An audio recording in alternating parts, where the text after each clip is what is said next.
Yo entiendo que has escrito un poema mientras bebías una cerveza con un amigo, pero a mí me gustaría preguntarte si es que tienes algún ritual de escritura o algo por el estilo.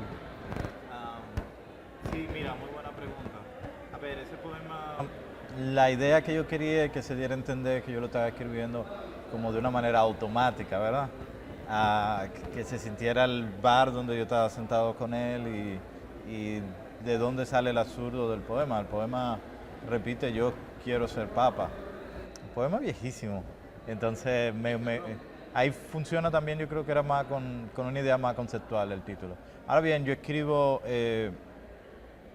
bueno, como la mayoría de la gente en silencio, pensando mucho en lo que uno va a escribir, ¿verdad? Pero yo lo veo eso como un proceso más avanzado, que sería el proceso de revisión, de chequeo y eso. Yo creo que la poesía te agarra en momentos cuando tú menos lo esperas. Tú puedes estar manejando en tu carro y de pronto te viene una imagen, una metáfora de algo y te va rondando la cabeza. Hay veces en que tú dejas que se te vaya y más nunca te acuerdas exactamente cómo era, pero a veces se te queda ahí y va madurando y acaba convirtiéndose en un poema que luego tú desarrollas. A mí lo que yo me he acostumbrado a hacer es andar con libreta y escribir donde aparezca eso. Escribir lo que me surge en el momento. A veces te surge también una voz, un ritmo musical, una forma de contar las cosas y también trato de atrapar eso en el momento, o sea, escribiéndolo. Ahora uno anda con iPhone que puede grabar lo que uno va oyendo y yo creo que en mi caso la escritura se hace constantemente. Yo trabajo haciendo edición en una revista, entonces siempre estoy trabajando, de alguna manera estoy trabajando siempre con el lenguaje. Y, y creo que no soy como de esta gente, bueno, al menos cuando estoy trabajando narrativa así, o encargos y cosas así, de que me pongo horarios de trabajo. Pero como yo creo que la poesía es algo más salvaje, algo que te agarra en un momento, y creo que es una fuerza como misteriosa, ¿verdad? Que aparece de pronto y que tú no puedes controlar. Uno quisiera sentarse y escribir los mejores poemas del mundo, pero la cuestión es si los poemas quieren que tú lo escribas. Tú sabes, al final uno no es dueño de eso, pero uno siendo hábil, uno siempre está atento, uno siempre está despierto y cuando eso aparece, cuando esa inspiración viene, esa musa, como quieran decir, cuando eso aparece y tú lo atrapas, la idea es tú saber aprovecharlo y, y saber de composición, saber de qué manera tú vas a poner eso que tú acabas de atrapar. La composición sí ya yo la hago como un poco más tranquilo y voy viendo cómo las cosas funcionan y juego mucho con eso. A veces juego con los finales, a veces trato de que sean cerrados, sean abiertos, ¿verdad? Me gusta jugar eso, porque a veces me gusta como que los poemas tengan a veces pienso mucho como en un cómics que se van cerrando así, una viñeta Las tras imágenes. viñeta y el último verso es el que le da la forma completa. O a veces todo lo contrario, a veces son finales anticlimáticos, eh, que no, o sea, que nadie estaba esperando eso y que me parece que a veces son divertidos, ¿verdad? Esa sorpresa, ese como algo deslumbrante que te atrapa al final y Quedamos que a veces tiene mucho humor, ¿no? Sí, como tu poema Milky Way, ¿no? sí, exacto. En la que Sí. comienzas a hablar de algo muy, tal vez muy de la vida cotidiana, pero Claro, terminas hablando de... claro, claro, uno se deja llevar un poquito ah, con digamos, esa analogías que uno va haciendo a medida que uno va pensando, ¿verdad? A medida que uno se va dando ese proceso, ese ejercicio del pensamiento, ¿verdad? Y cómo eso, a mí me gusta que el lector sienta que de alguna manera ese es un cerebro que está maquinando, que está dando forma, como una fábrica que se va moviendo con todos sus ejes, su polea, como sea, y de qué manera se relacione con eso, que entre ese proceso y lo vaya viendo, que no sea algo como bonito, bien cuidado, sino que sea como que entre a esta habitación y vaya viendo que ese proceso de alguna manera se relaciona con su mismo proceso mental. A mí me interesa mucho a veces esa forma que tiene mucha influencia de eso de Joyce, de ese monólogo, ¿verdad? Stream of Consciousness, como le decían. Eh, Ese flujo de conciencia que es muy de la poesía vanguardista del siglo pasado. Y a mí me interesa mucho rescatar eso. Me gusta, yo pienso mucho en el lector en ese sentido. Sí. En tu poema Mejor que el sexo, escribes que escribir es como caminar, y en otro la voz poética expresa que quizás no pueda seguir escribiendo poesía cuando me vuelva calvo. ¿Cómo han influenciado tu juventud y tus viajes en tu poesía? Yo creo que sí, que a ti todo lo que tú vives de alguna manera termina como influyéndote. Yo a veces tengo como un temor yo no sé si tú has abierto libros de poesía en donde hay gente que empieza a decir yo estuve en tal sitio, yo estuve en el otro, como alardeando un poco con eso. A mí no me interesa, tú sabes, como presentar eso, como dedicar un poema a gente famosa o utilizar palabras rimbombantes de diccionario o cosas así para impresionar al lector. Más bien lo que sí me interesa es como las analogías que se pueden dar entre ciudades, cómo esa ciudad realmente se te mete dentro y crea cosas en ti. Cuando eso pasa, sí yo siento que el lector puede caminar por ese poema, puede caminar por esa ciudad, puede ir a eso. En mi caso, yo vengo de una isla de República Dominicana, que una media isla, y una de las formas de ver el mundo es saliendo, es a veces viajando, tomando un avión y salir, porque realmente el país es un poco, la isla es un poco limitada, un montón de cosas. Entonces, me interesa también eso del poeta que vaga por la ciudad, el flaner, ¿verdad?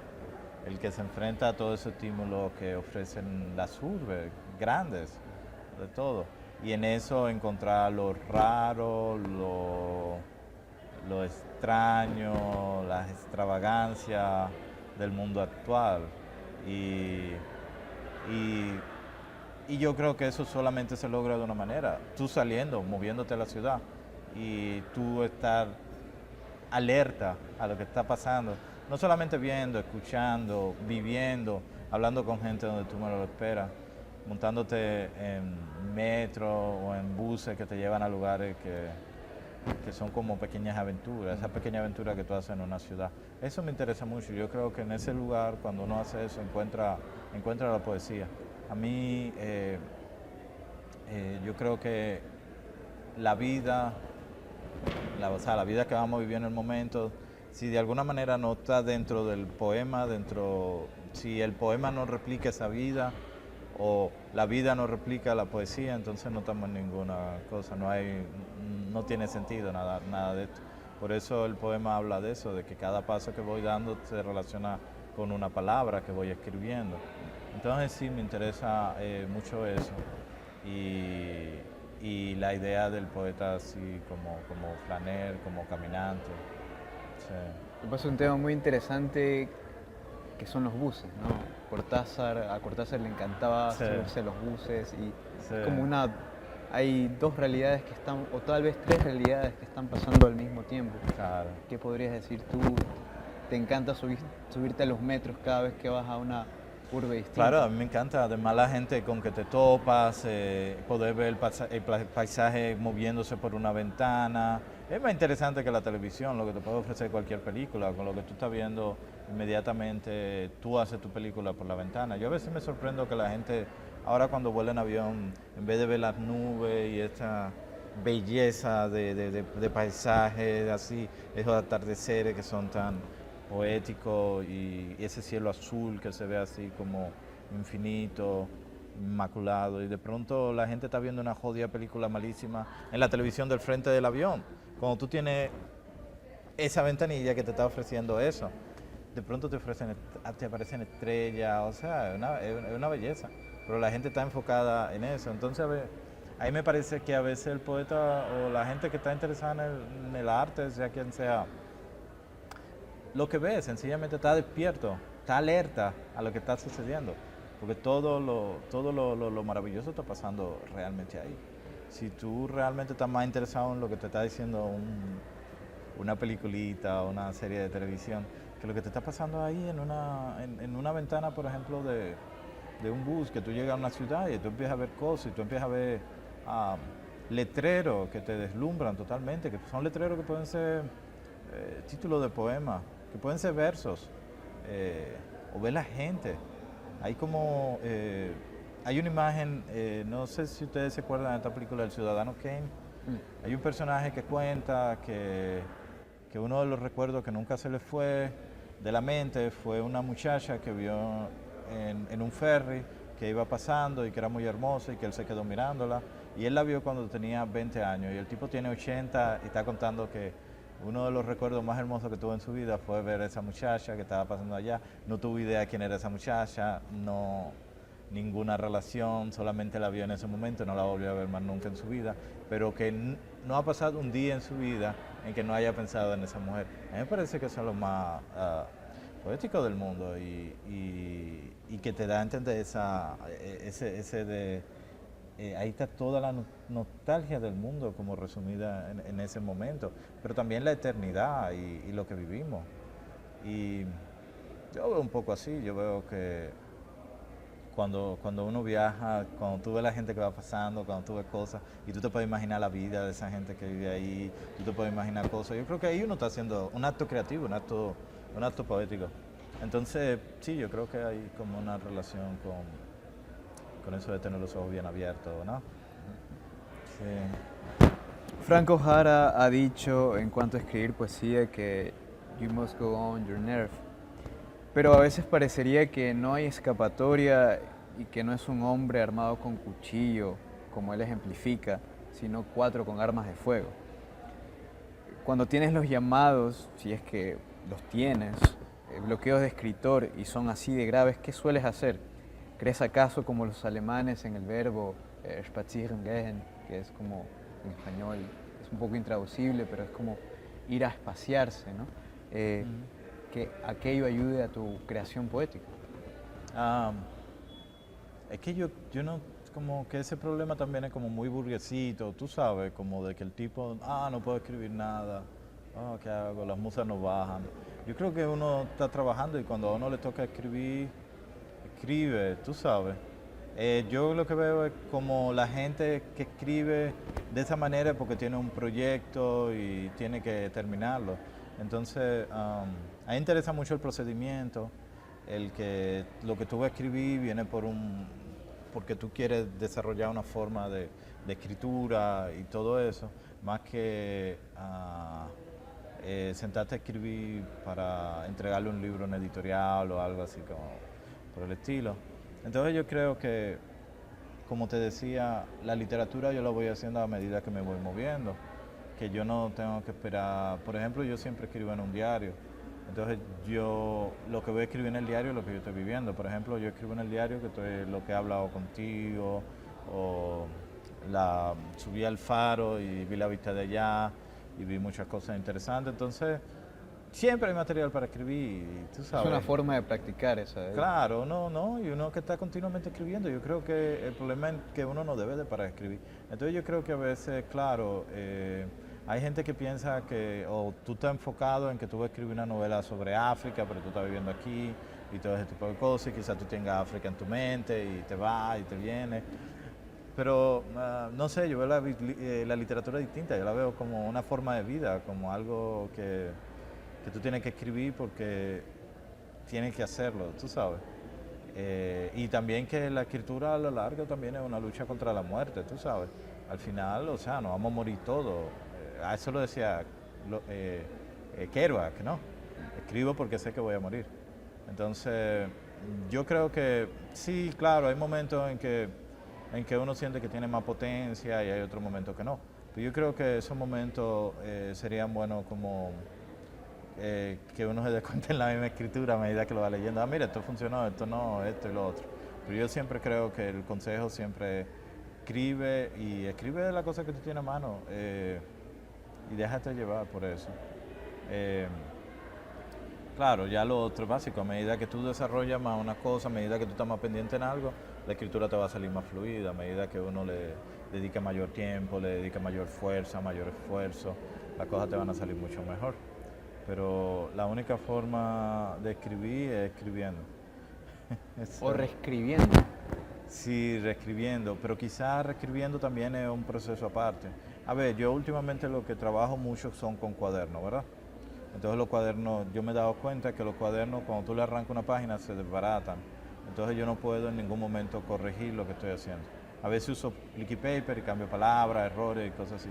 Pero eso hace que vaya escribiendo de una manera fluida. Ahora bien, eso no quiere decir que con eso yo estoy haciendo una obra ni nada de eso. Yo estoy escribiendo lo que quiero escribir. Quizá de ahí yo puedo sacar un material y lo trabaje en una composición. Ponte que en un cuento, en un poema, lo pueden introducir en una novela o en lo que sea. Pero este trabajo yo lo hago, yo guardo mi cuaderno, lo tengo ahí, lo tengo, lo uso como material de escritura, ¿no? Entonces, es un poco eso, de que uno siempre tiene la posibilidad de estar escribiendo, de estar haciendo su trabajo, tú sabes. Ya claro, hay un proceso de cuando tú vas a una corrección, de cuando tú vas a una depuración, de cuando tú estás mejorando algo, de cuando tú le estás buscando el ritmo, que me parece que es un proceso posterior, ¿no? Pero el primer proceso, el proceso que te va a buscar, el proceso que te va a hacer que tú avances, es escribir. Si tú empiezas a escribir y estás pensando ya en corrección, en que no te quedó bien, porque tú piensas que es el producto final, lo que tú estás escribiendo, tú no vayas a ningún lado, porque te va a pasar rompiendo la misma página como en The Shining, ¿no? O escribiendo lo mismo, no sé. Sí, era escribía la misma palabra en The Shining. Eh, entonces a mí me parece que la mejor manera es escribir y quitarte todas esas pretensiones de que eso que tú estás escribiendo va a ser el producto final. Déjate ir y después entender que hay otro proceso en que ya tú vas a ser más consciente de lo que estás haciendo y va a cortar aquí, va a elegir esto, te parece esto, o va a reescribir tal cosa porque eso no te funcionó. Pero otro proceso, ¿verdad? Entonces me parece, yo creo que eso te ayuda por lo menos a ir avanzando, que creo que es lo importante. Borges decía que siempre estaba reescribiendo, ¿no? Él sacaba un texto de hace 10 años Ujú. y bueno, sacaba tal vez unas 5 ediciones del mismo texto. ¿Te pasa lo mismo con tus textos? ¿Vuelves a Sí, traerlos? sí. Yo continuamente, yo encuentro, a veces, yo encuentro poemas que son sorpresas, que yo lo desechaba y lo encontré y dije, coño, qué bueno está esto. Pero me gusta eso porque es que tiene como una especie como de caja mágica, de que tú lo sacas y tú dices, ah, pero mira, esto funciona ahora. Pero yo pienso que si tú dejas en un momento de escribir, tú no vas a tener ese material para trabajarlo en el futuro. A veces hay momentos en que cuando tú haces esa revisión te empiezas a encontrar cosas y esas cosas son las que te van a llevar a eso. A veces, a ver, hay una anécdota que cuenta Sefaris, no sé, un poeta griego, Giorgio Sefaris, puede ser, que ganó el premio Nobel. Él era muy amigo de Henry Miller. Y él cuenta que Henry Miller escribió un libro sobre Grecia, ahora no me acuerdo cómo se llama el libro, El Coloso de algo. La cuestión es que él escribe el libro y durante el momento en que él vivió en Grecia, él llevaba unos diarios y unos cuadernos de apuntes. Cuando él se fue, él todavía no había hecho el libro y le regala el diario y los apuntes al poeta, a Giorgio. Y, y tú te quedas, pero bueno, acá, y no se suponía que él iba a trabajar con eso. Y cuando él le dice, no, pero esto es para tu libro, y él dice, no, ya el libro yo lo tengo aquí. Pero fíjate, él tuvo que pasar el proceso de ir escribiendo continuamente cualquier experiencia, tomar notas y todo eso, para ponerse claro lo que tenía en la mente e ir como acomodándolo. Entonces a veces quizá esos cuadernos, esos apuntes, son extensiones del cerebro de nosotros, son extensiones y son organismos vivos con los que uno trabaja, por lo menos yo lo veo así. Por eso yo cuido mucho mis cuadernos, le pongo fotos bonitas, cuando hay un error le paso el liquid paper y lo pongo bien, porque pienso que tienen lo que dicen, me van a ayudar a la obra que yo quiero llegar, ¿verdad? Y por eso lo que me he dado cuenta es que la computadora te mete en otra dinámica. Y a mí me ¿No te interesa gusta más escribir en computadoras? Sí, claro, yo trabajo al final y todo eso. Pero la dinámica lúdica te la puede matar, esa. Y esa me interesa mucho, la dinámica del juego. ¿Por qué? Porque yo creo que de ahí sale el arte, de ahí sale la poesía. Porque tú estás emulando lo que tú hacías cuando tú eras niño. Tú vuelves a jugar con los juguetes que tú tenías imaginarios, todo ese mundo fabuloso que tú tenías cuando niño. Eh, Cuando tú te pones una hoja en blanco, que yo la voy a llenar, que es muy serio, tú sabes. Entonces yo creo que la imaginación está ahí y un poco, tú puedes jugar más, tú puedes escribir con una caligrafía que sea como un juguetona, tú puedes hacer cosas y tú sabes, tú llenas 4 cuadernos y que estén esos cuadernos ahí, más que tú acabaste una novela y eso está en un PDF. ¿Qué poesía tiene eso? Que tú gastaste qué sé yo cuánto lapicero escribiéndolo. Eso tiene más poesía. Yo lo veo así, yo creo que para seguir la literatura uno tiene que divertirse. Inmediatamente esto se vuelve, porque es muy extenuante, tú sudas mucho trabajando. Y inmediatamente tú te diviertes, tú lo encuentras la gracia, la salsa, ¿verdad? Tú la pasas bien. Y yo creo que la escritura tiene que ver con encontrar esa diversión. Y encontrarte ese ser tuyo que juega, porque esto como sea, o sea, tú puedes poner una novela de Vargas Llosa o ponerte un escritor que parece que es como serio. Y tú te das cuenta que Vargas Llosa está escribiendo eso y cuando lo está escribiendo, poniendo diálogo y eso, tú dices, pero debe ser un loco. Claro, un loco, porque la literatura la hace una gente loca. Eso de que aparece en diario, la mujer dijo, estoy cansada, o sea, eso no es normal. Entonces yo me parece que mientras más tú te rodees de eso, de ese mundo imaginario, mucho más va a quedar y mucho más lo vas a disfrutar. Y eso va a ser más parte de tu vida y va a potenciar todas esas cosas que tú tienes en la cabeza. A ver Estabas hablando de esos elementos que le ponen cierta salsa a la escritura. Yo creo que uno de esos elementos es la poesía oral, tu poesía oral. Entonces ya estamos llegando casi al final. Me gustaría preguntarte, ya que el año pasado en el AI Festival, en la ciudad de Bogotá, sí. hiciste con unos músicos una Sí. especie de jam poético. Entonces, ¿podrías contarnos un poco acerca de esta presentación y qué significó para tu poesía oral? Sí, bueno, sí, yo suelo hacer mucho performance, suelo trabajar mucho con músicos, con artistas visuales, tratando de darle vida a los poemas, ¿verdad? Tratando de crear que esos poemas salgan del libro y tengan como sentido, no, nunca van a tener sentido, pero tengan un poquito como de vida, que la gente lo pueda como tocar, pueda percibir el sitio donde fueron creados, se sienta la ciudad de donde vienen, se sienta ese proceso creativo al que yo tuve, de qué manera tú puedes acercar a un grupo más de gente que está ahí, de espectadores que están ahí. No es lo mismo que un lector, tú sabes, un lector hay una relación muy íntima que va leyendo y va leyendo a veces en silencio, no tiene que leerlo ni en voz alta, aunque dicen que la poesía siempre se lee en voz alta. Pero aquí tú tienes que elegir ciertos poemas que funcionen con una audiencia, ¿verdad? Tú tienes que crear también como, de alguna manera, una complicidad con los músicos y eso, que no es sencillamente como de que esto quede bien aquí, que esto quede bien acá, sino que ellos entren en esa locura tuya que tú has como instituido, ¿verdad? Y yo creo que sí, que fue una experiencia buena, o sea, y a mí me encanta, yo tengo una banda en Dominicana que se llama El Hombrecito, y he participado mucho. Ahora en Perú también voy a tener una presentación así, con una banda de Arequipa. Y, y lo bueno de esto es que, de nuevo, uno vuelve a la esencia de las cosas, a pasarla bien, a disfrutarla y a tratar de comprender ese misterio que es el lenguaje, ¿no?